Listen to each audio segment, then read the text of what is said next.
La foi est un élément de la prière exaucée. Il faut que celui qui s'approche de Dieu croit que Dieu existe et qu'il est le rémunérateur de ceux qui le cherchent.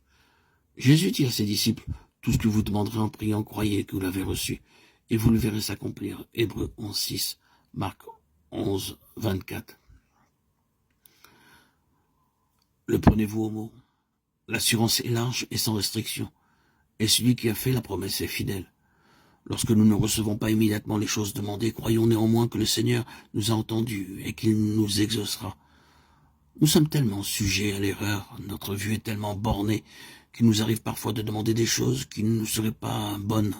Dans son amour, notre Père Céleste exauce nos prières en nous accordant ce qui est pour notre bien, ce que nous demanderions nous-mêmes si nous pouvions juger justement des choses spirituelles. Si nos prières ne paraissent pas être entendues, cramponnons-nous à la promesse, car le temps de l'exaucement viendra certainement et nous recevrons alors la bénédiction dont nous avons le plus pressant besoin. Mais prétendre que les prières sont toujours exaucées de la manière dont nous l'entendons, c'est de la présomption.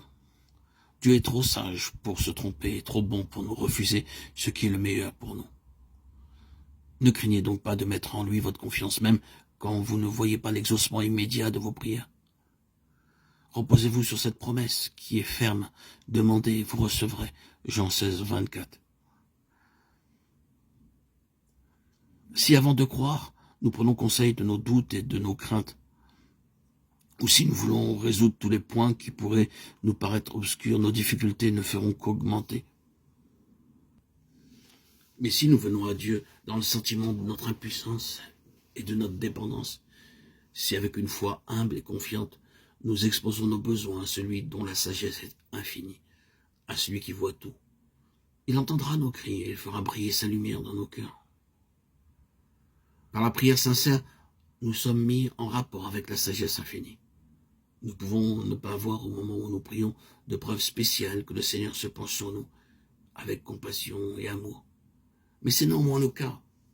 Nous pouvons ne pas sentir son attouchement, mais sa main est sur nous et cette main nous assure de son amour et de ses tendres compassions.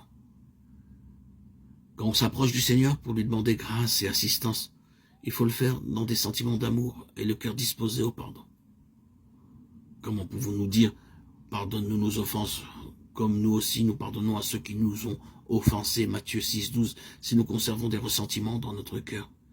Si nous voulons que nos prières soient exaucées, nous devons pardonner aux autres de la même manière et aussi pleinement que nous nous attendons à être pardonnés.